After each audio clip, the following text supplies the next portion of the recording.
ang gusto ng langka. Kanda bulok lang yan dito. Ayan ha, kanda hulog na lang. Ayan pa oh. Wow. Matamis na to.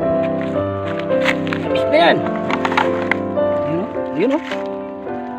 Kung kakain pa to, wala na yan. Tamis-tamis pa yan. Ito pa nga.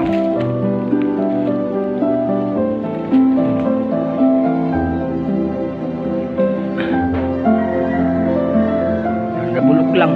Ito yung isa, wala.